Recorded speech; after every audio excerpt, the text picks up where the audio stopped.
Hello, podcast fam. I am thrilled to share some exciting news. My book, So Grow Lead, is officially live on Amazon. This book is more than just my story of starting a nonprofit and building a peanut butter factory in Malawi. So trust me, the ups and downs of that journey are worth the read. It's also packed with practical strategies to help nonprofit leaders like you tackle challenges with clarity, courage, and a whole lot of heart. If you've ever wondered how to turn your vision into reality, navigate the inevitable hurdles, and build something meaningful, whether in your organization or in your own life, this book is for you. I'd be so grateful for your support in spreading the word. Grab your copy of So Grow Lead in the show notes and on Amazon today. Let's keep sowing seeds of impact together.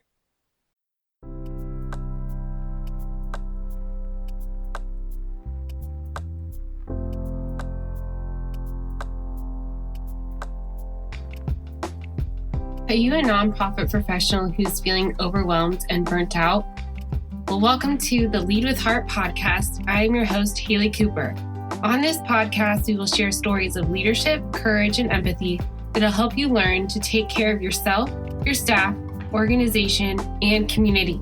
You will hear from nonprofit leaders who have been in your shoes and have learned best practices to raise more revenue and make a greater impact. Let's thrive together. Hello, everyone. Welcome back to the Lead with Heart podcast. This is your host, Haley Cooper, and I am so honored to have Lydia Knight on the podcast today. She is the founder and CEO of the She Center. Lydia Knight is an internationally recognized eating disorder expert whose unwavering dedication has liberated over 1,000 women from the shackles of disordered eating, drawing from her own personal experience and freedom from an eating disorder. At the She Center, their mission is clear: to revolutionize the human experience through female empowerment. I know this conversation is going to be deeply personal to me, and I'm excited to just learn from you and get to have this conversation. Thank you so much for being here. Oh, well, thank you so much for having me on. This is just so fantastic. We get to chat about leadership, and that message is so important in the world. So thank you for doing what you do.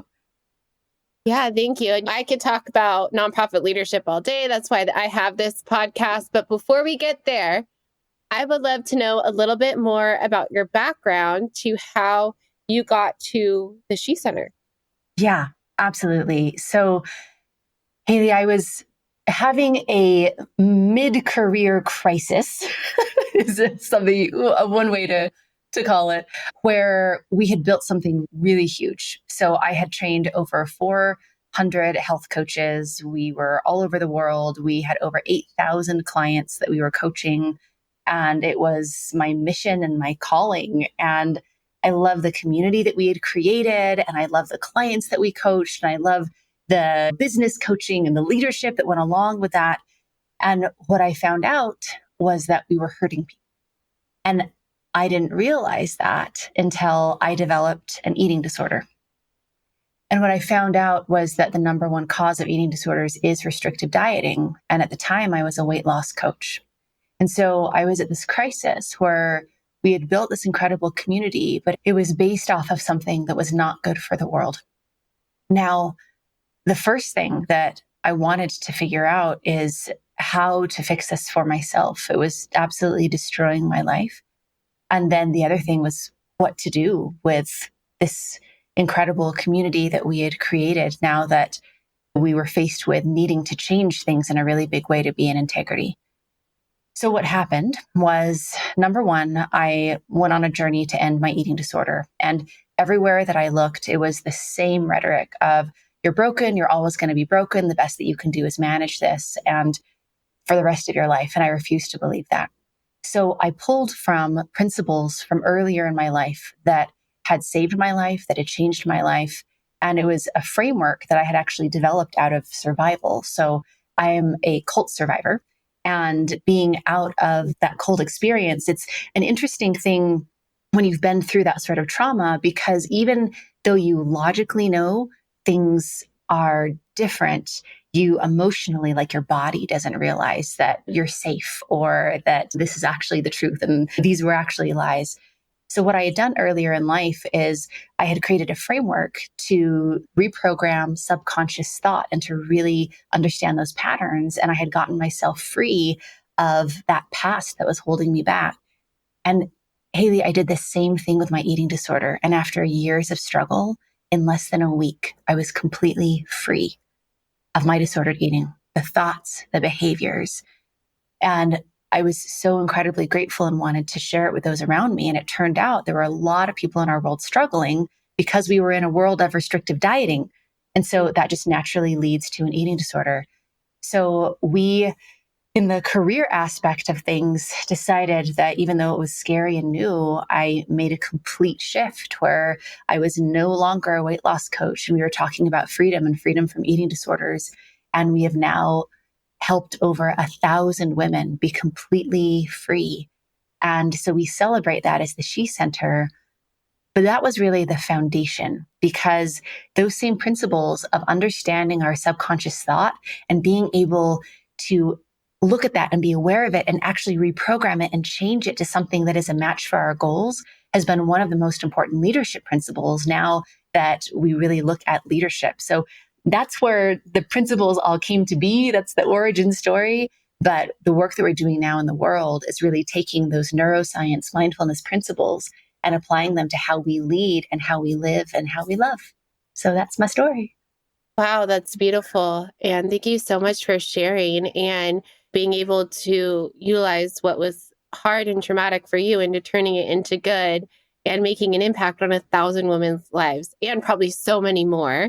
And you talked a lot about leadership and neuroscience and reprogramming our beliefs. And I am all about that. And you also mentioned holding it in our bodies. And we talk a lot about emotions on this podcast as well. So I guess my question for you is, when it comes to reprogramming, like, how do certain events show up in our body? And how does I think that there's the book called Our Body Keeps Score. Like, how do we begin to reprogram the way that these things present in our bodies? Yeah, that's such a great and super important question, because oftentimes it's that very thing that's holding us back, where again, we logically know better, but we're still not changing our actions or we're still not changing our habits because we have those old patterns and how to change those. So in Brene Brown's book, Atlas of the Heart, she talks about this in a really beautiful way, where oftentimes we'll think that an emotion is something that we're like physiologically experiencing, but that's actually that experience of the emotion is downstream from a thought. So the thoughts lead to the emotions. So when we go upstream and really get to the root of what's happening, it's usually a pattern of thought. Sometimes we're not even aware of that is creating that emotion. Then when we don't have the tools or when we have a resistance to fully experiencing that emotion, because emotions want to move, they want to clear out, they have a nature of their own. And when we don't let that happen and we have a resistance to feeling, then those emotions tend to get trapped into our bodies. And that turns into all sorts of health issues and can have a lot of really negative consequences. So the beautiful thing is that when we get to the root of the cause of what's happening, then we can change everything downstream. So we look at the thought, the pattern of thought, the habit of thought that's coming up. We bring that into awareness, and then we can start having a new response of emotions because we have new thoughts. And then we have a new response in how our bodies are processing those emotions because we've had a new relationship from the root of what was happening, instead of the constant back and forth of trying to force ourselves to feel differently or force ourselves to do differently. That all comes as a natural organic result when we start at the root, which is our thought. Does that make sense? I've heard it. Our beliefs influence our thoughts influence our emotions or feelings, and our feelings influence our actions. Is that right? It's all connected. Absolutely. Yeah. Yeah, there's something along those lines. And I think I want to ask, as this pertains to leadership, because before we hopped on this, we talked a lot about burnout. And you mentioned emotions can lead to illness. And I think specifically when it comes to burnout, and I've talked about this on the podcast, I've seen the physical response of those thoughts influencing those feelings and then being present in the body. So What are some challenging thoughts that you see in leadership that you work to reprogram? Are there certain thoughts that pertain to everyone, or is each person unique? Oh, absolutely. So we're all unique, special snowflakes for sure. Like we all have our own patterns, but it really is interesting that we have an experience like, for instance, burnout, right? That's something that we can name. That's something that we can talk about. We can say, I'm burnt out. And that is a human experience for someone else. Is like, yes, me too. So you have an experience, then if you're sharing that, then you are most likely sharing a pattern of thought that is leading to that experience. So what are some really common themes that come up? So specifically with burnout, like Haley, that's a really thankfully predictable pattern of thought and that we can start changing. So I'll give you an example of some common ones that come up. So a pattern of thought that oftentimes leaders who are burnt out have is, I need to always be productive and work harder than anyone else. So when we look at that thought of, I must always be productive, then in our emotions, we will feel uncomfortable. We will even feel unsafe if we are resting, if we are recovering. Think of how uncomfortable that can be internally when we're like, maybe I just need a nap. That can flare up a lot of, no, that's totally not okay. And that's because it's not an emotion, like it's that discomfort, that emotion, because we're against the thought pattern that we have. Well, if we don't let ourselves relax, if we don't let ourselves recover, if we don't let ourselves recharge, then the consequence of that is burnout. The action of that is always going and feeling like we can never rest. So when we start changing the thought pattern, then the emotions and the actions change. So we might reprogram that I must always be productive to, the way I am most productive is when I build in rest and recovery. Now we have a different paradigm of the world. And we're still with that same value of, yes, I want to be successful. I want to be productive. But we're seeing the way to get there is through that rest and recovery. And then that shows up in our emotion where we actually feel good about having a nourishing meal or taking a walk outside because it's matching our goal now.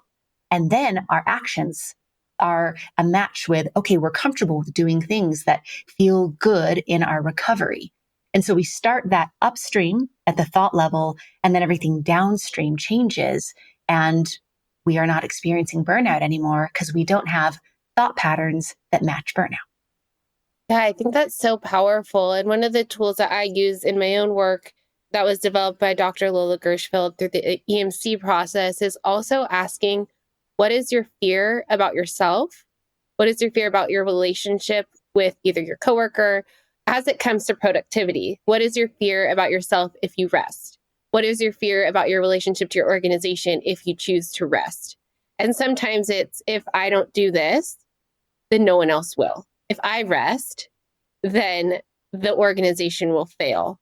And so it really gets again to that thought level of, if you feel like you can't rest, you have a certain fear. And I feel like just naming that fear allows for that awareness, and you probably know, unlocks that amygdala so that you can start thinking and start making a plan to figure out how you can rest more. Oh, absolutely. And I love how you're bringing the delicious neuroscience into it as well, because yes, those habits of thought are subconscious because they're in that area of the amygdala. It's in the not awareness state. But then once you get your prefrontal cortex online and it can start examining those thoughts and doubting those old patterns, then you can start having that transformation. And there are really important ways that we bring down resistance to that and allow our brains and our bodies to feel comfortable in that change so that we can embrace it. But it's really incredible to see how we can work with ourselves. And when we know how to do that, like phenomenal things can happen for sure. Yeah. Another question that I have that's just related to something that I've been experiencing over the last year, and I think you can relate to this in your work, is like feeling safe in your body and being worthy of feeling good. And when those hard emotions, and obviously it's reprogramming those thoughts, but when those emotions come up, it's really uncomfortable. And I tend to want to scroll on my phone or do those ineffective coping mechanisms that just lead me to feel more unsafe or not as good. So what are some ways that you coach people to healthy coping mechanisms to, I don't even know if that's the right term, but like when those hard emotions come up, like to be able to feel them and feel safe while feeling them. Yeah, absolutely. And coping mechanisms, it's an interesting phrase to look at because when we think of coping mechanisms, like I have to have something that I can do so that I don't feel how I feel. And Okay, it's almost like a subconscious message of you're not safe to feel. So if we look at a coping mechanism like I feel anger and I don't feel good about feeling anger, it's not acceptable to feel anger.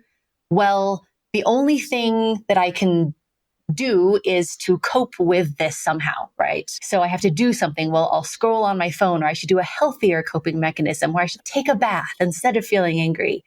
But what happens is now you've scrolled on your phone or you've taken a bath and you're still angry. Like those things don't make the emotion go away. So what we find is you just look at it directly when we really own that we don't need coping mechanisms. We just need to face the reality of what is. If you feel angry and you practice really allowing yourself to feel that anger.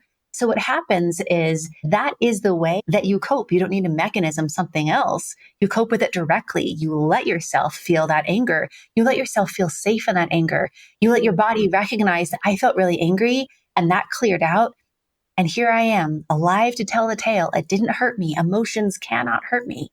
And so that piece is really important. And then just quickly, Haley, we can nerd out on the whole like allowing ourselves to feel pleasure, allowing ourselves to like rest. So very brief history lesson.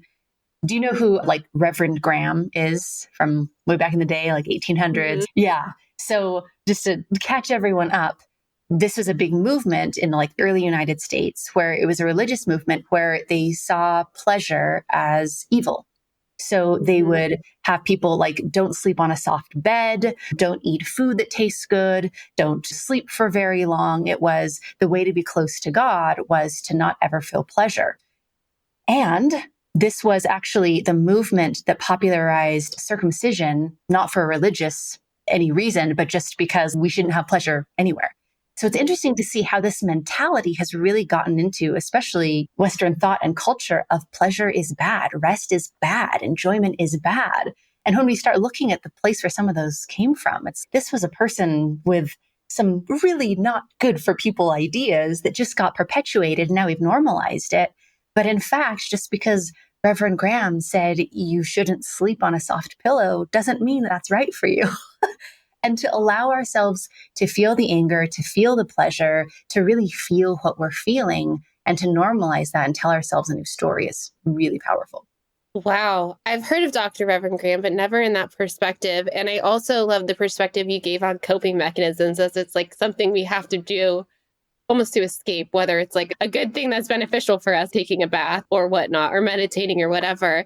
And you talked a lot about just facing it head on. And as it pertains to nonprofits, and I'm sure that you've seen this in the work that you do, there are a lot of emotions. There is anger. There is pleasure when you see that triumph of a client overcoming whatever they're facing or getting to that next step. And so and we talk a lot about this on the podcast again, but I always love to give the different perspectives, and especially you as a founder and CEO, how do you facilitate that within your team? How do you create that psychological safety within your nonprofit team where they can also face those emotions head on?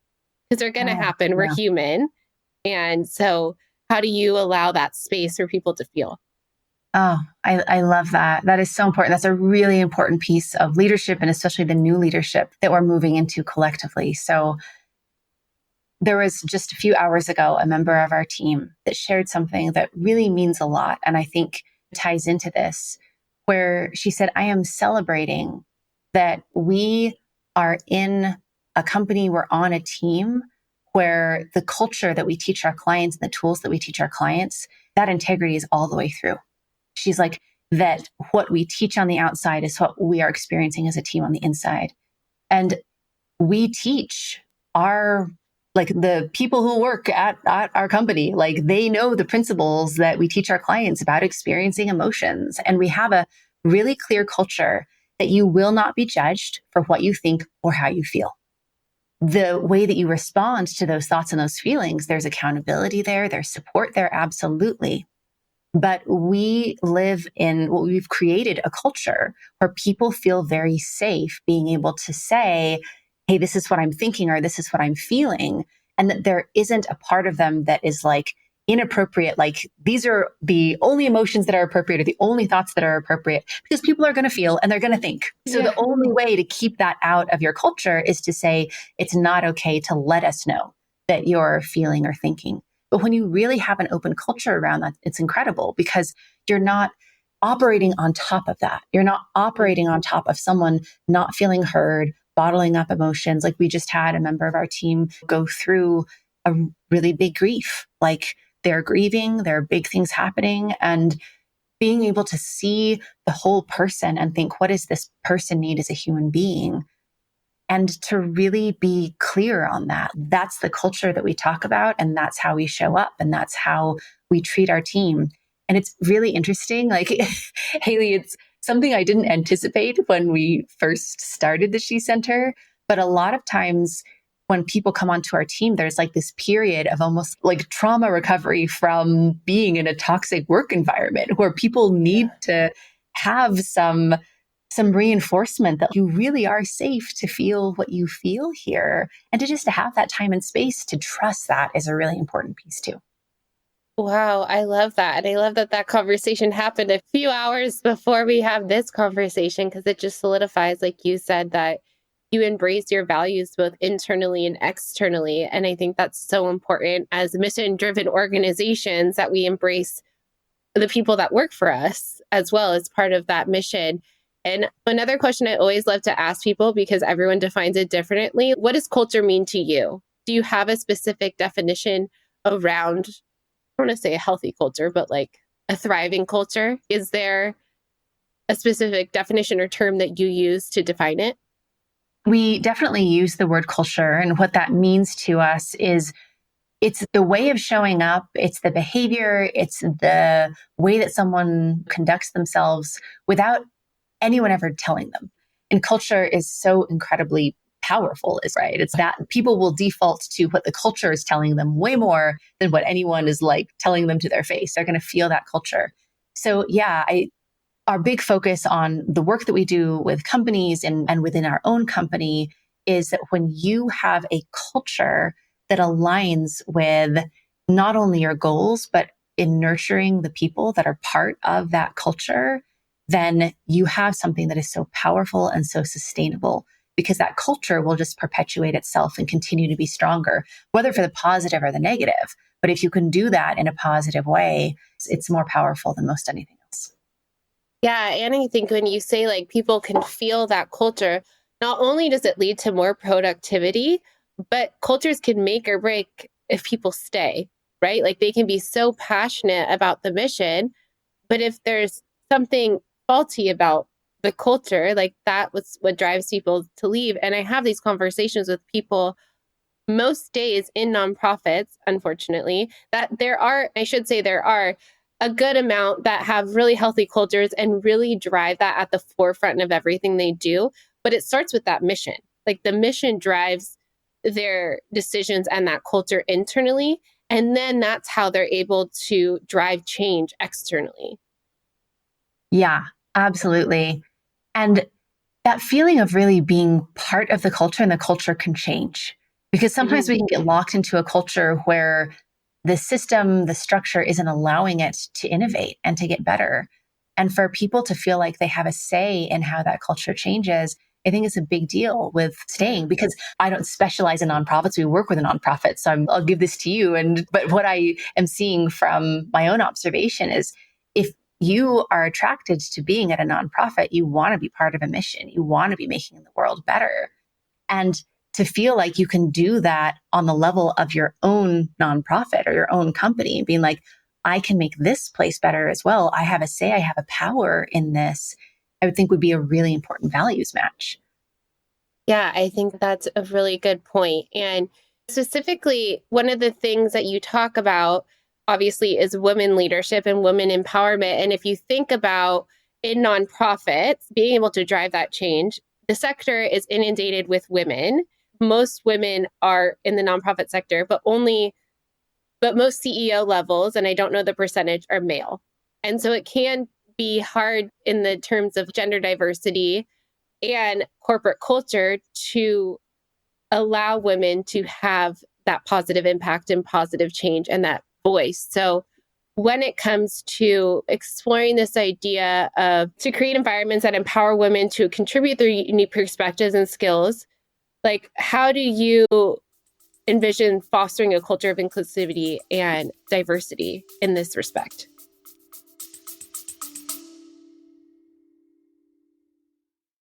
Imagine a fundraising partner that not only helps you raise more money, but also supports you in retaining your donors. A partner that helps you raise funds both online and on location so you can grow your impact faster. That's DonorBox, a comprehensive suite of tools, services, and resources that give fundraisers just like you a custom solution to tackle your unique challenges, helping you achieve the growth and sustainability your organization needs, helping you help others. Visit donorbox.org to learn more.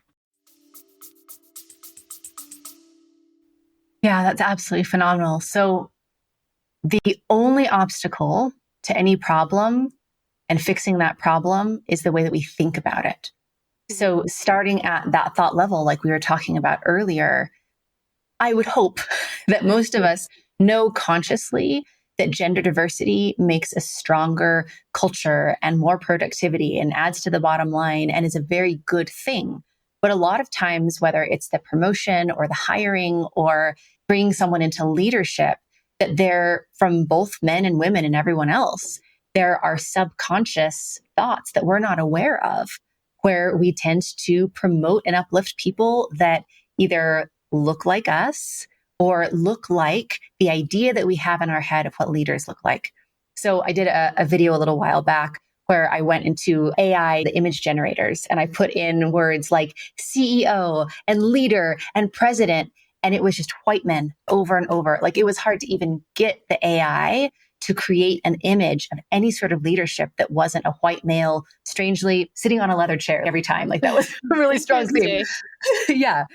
And so for us to be able to look at that subconscious thought pattern and to be able to change the way at the deepest levels of our mind and our patterns to change the way that we think of leadership. Because again, all of our actions are going to stem from that.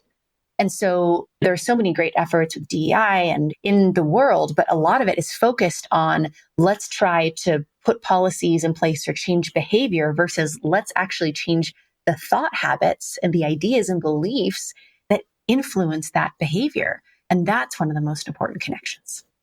Yeah, I love that perspective because like we said earlier, those beliefs influence our actions and our behaviors and how we show up. And so I think taking it back to those thought patterns and reprogramming some of those beliefs is a crucial place to start.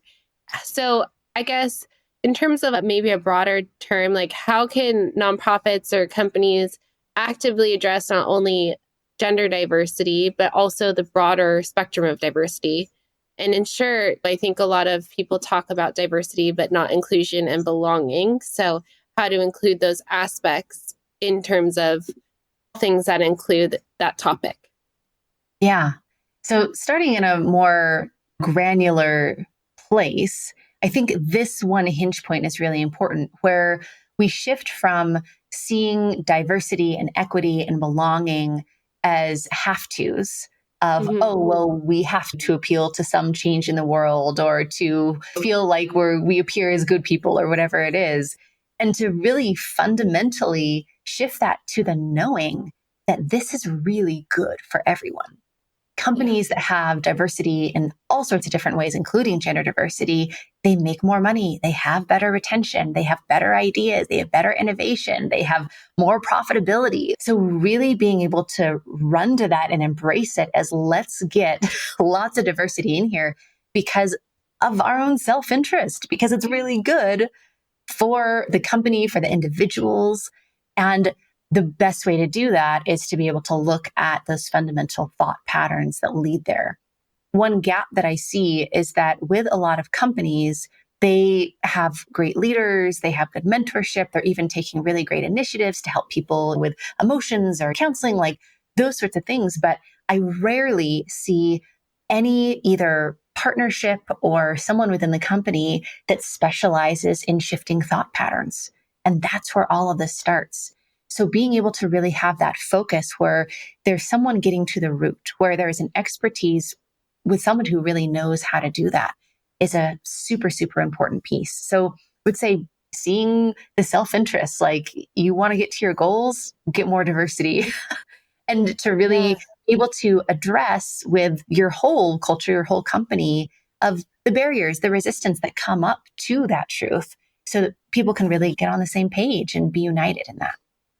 Yeah, I think that's so important. And especially over the last couple of years, and I'm a fundraiser at heart and a grant writer. And I've talked about this on the podcast before and I've hosted workshops on this of like, how do we bridge the gap between funder and nonprofits when there's like a 500 character portion of the grant that we have to write about DEI, but there's no accountability, there's no transparency, and it's just to check a box to get the funding. And so that's not embraced as part of the mission and the vision and the culture. And so I think it's imperative that, like you said, we continue to challenge those thoughts and really embrace it out of that idea that it ultimately will help us raise more revenue. And I think empowering people to come in and be able to facilitate that change on behalf of the organization is imperative as well. Yeah, absolutely. And I love that you brought that up. That's the number one thing that we hear with the leaders at companies that we work with is that they feel like the DEI efforts were to check a box and not because it was a real core value of what the company is doing. And to make that shift where, resources and time and importance is placed on that because people can feel that. People more than ever in history can see right through whatever is happening in front of them. They know if it's checking a box. They know if it's something that's real and lasting. And to have it be real and lasting is a big deal. Yeah, I think that's so important. And I know that you talk a lot about women leadership. And we talked a lot about societal norms and how that dictates our thoughts. And it dictates women's roles and how people perceive women in roles. So how can breaking these molds unlock the full potential of women in various professional spheres? Obviously, we are specifically talking about nonprofits. And I think we talked about this already, but what benefit does it bring to the mission and the community? Yeah, absolutely. So just reiterating one thing we touched on is that when there's more gender diversity, it's great all across the board. So that's just going to be a benefit for the company and everyone in it to have more women in leadership, because for most everywhere, that is the gender diversity is bringing more women into leadership. So that's a super important piece. And being able to unlock those sort of thought patterns that we have that are subconscious that keep both women from showing up in a way that they are showing up as leaders and that break down the barriers of people really seeing women as incredible leaders. Both of those are important. And one thing that I see is that as women, we're really taught that if something needs to change, then we need to change it, which on the one hand is a beautiful thing to be taking that responsibility to say, you know what, if I'm not getting promoted, then I need to lean in more. And that's powerful. And we should keep doing that. But something that I really see is not looked at enough is the structure that women are in as well. Like the way that women are treated within the structure and the framework of how a company operates. If we have people who look a certain way, yes, please talk and finish your thought. And people who look another way, oh, they're interrupted or they're mid-sentence, someone else is taking over that idea. Those are the sorts of things that it's really good to have either a third-party eye on or to be able to see what's happening there. Because again, those patterns tend to be subconscious where we're not noticing that we're treating people in a different way. A great example of this is imposter syndrome. So many women come to us and they're like, I'm feeling imposter syndrome. How do I get over my imposter syndrome so that I can step into this next level of leadership? And you can do so many powerful things internally and creating change. But ultimately, a big part of that imposter syndrome, that feeling is being in a system where you're treated like an imposter, where you're treated like you shouldn't be there and you shouldn't be talking. And there are negative consequences for sharing your ideas. And when we have both, where we look at the structure and the culture, and where we look at the individual patterns of how someone is showing up, when we have those two things in combination, we really create an environment where we get the benefit of women leading.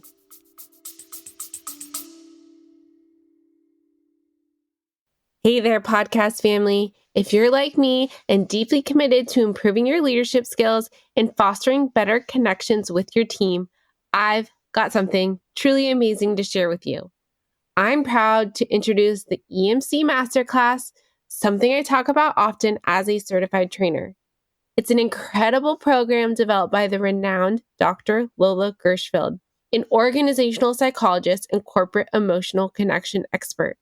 You might remember her from a podcast episode where she shared invaluable insights into the world of emotional connection.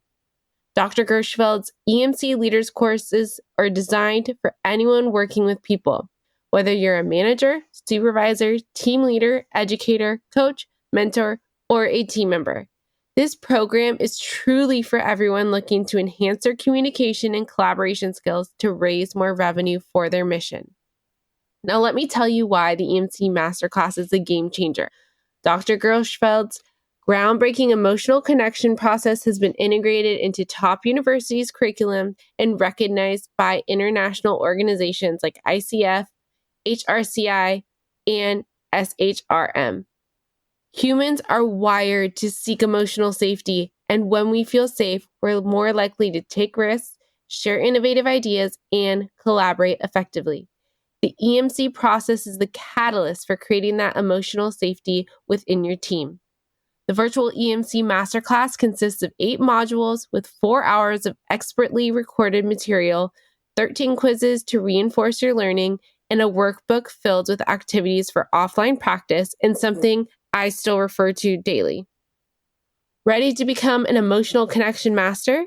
Dr. Gershfeld is offering an exclusive detail for our podcast listeners. Use the code LEADWITHHEART to enjoy a generous 10% discount on the EMC Masterclass. Head over to emcleaders.com and enroll in the EMC Masterclass today.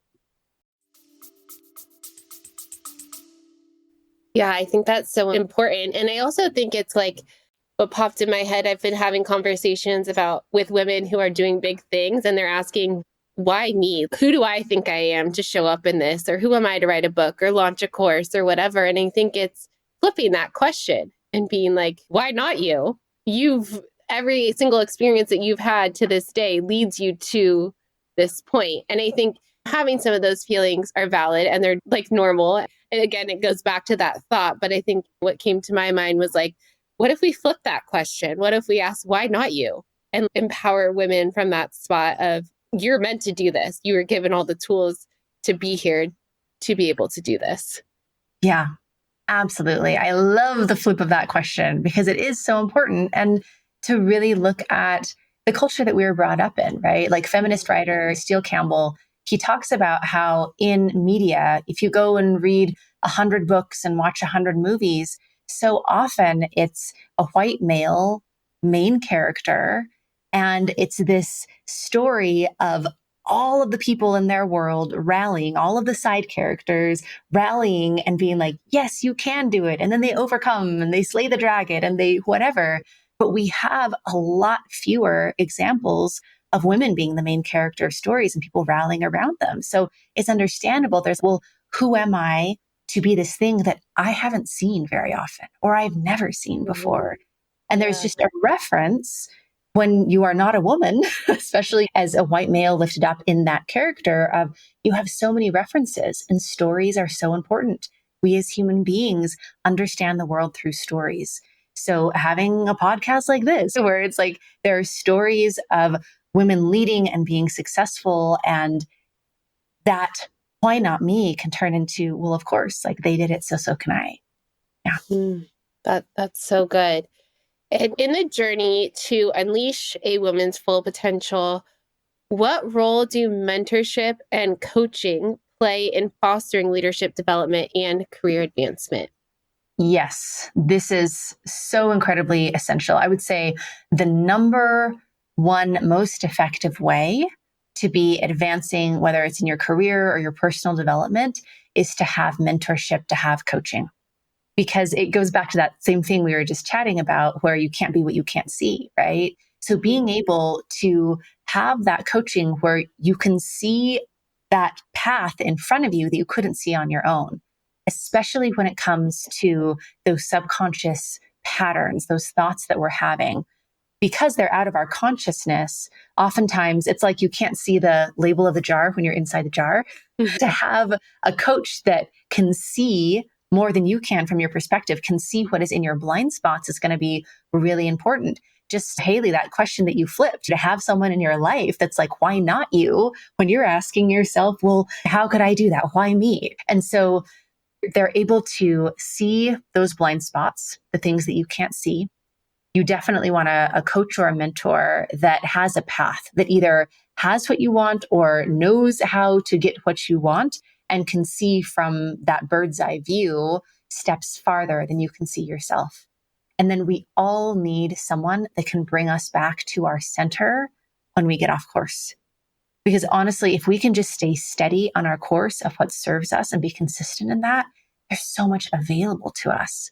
But when we take a year to get back centered versus having a coach that can get you back centered in 30 minutes, that gives you the benefit of time and consistency. So I would say those are some of the biggest, most important things when it comes to really having a coach and a mentor that can get you to the next level. You look at anyone who has done anything great, anyone that you admire, and they have someone that has been mentoring and coaching them along the way.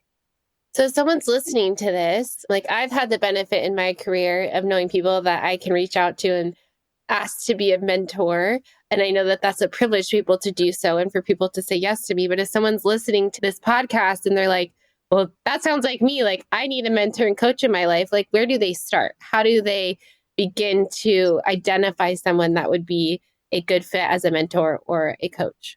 Yeah, absolutely. I think it's so important to really give a lot of value to our intuition.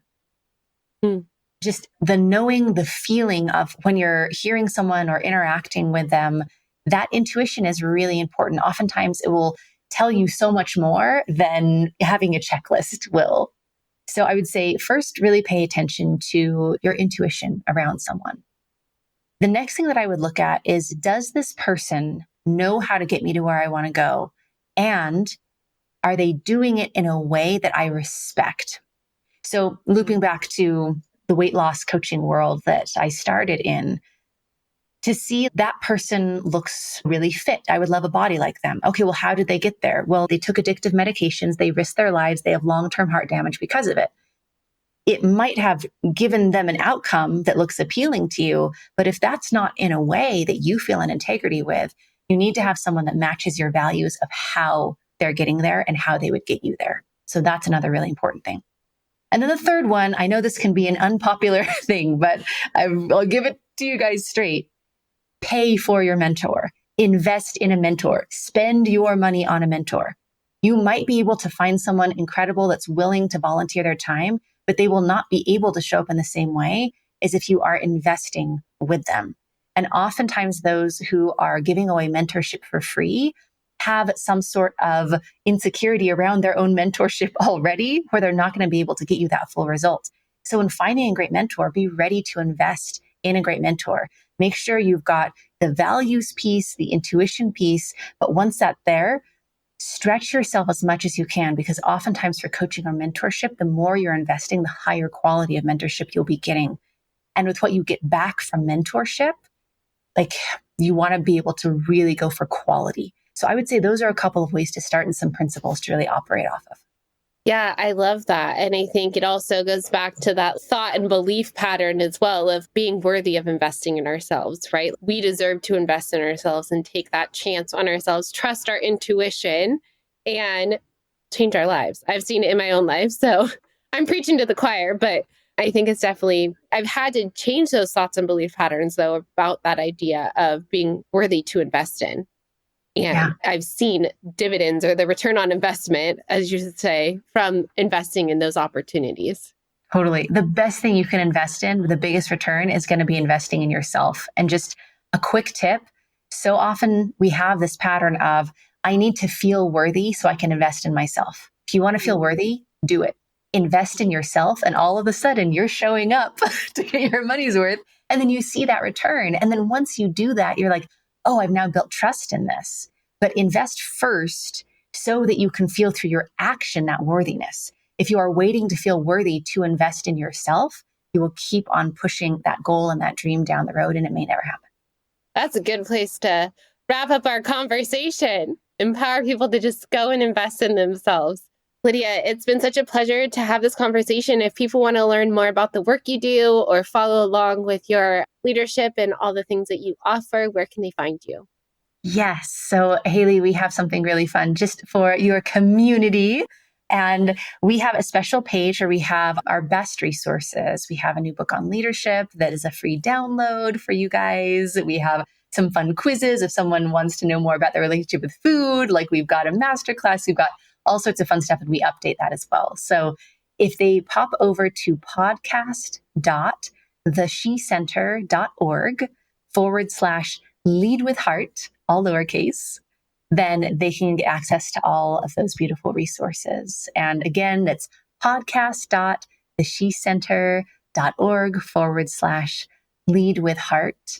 And I would encourage everyone to really celebrate as soon as you go there. When you type in that URL and when you're there, celebrate that you are an action taker. Celebrate that you invested your time, your clicky on the keys into yourself and really took action to go there. Because we start building that identity of worthiness and taking action through doing it. So let yourself celebrate as soon as you do.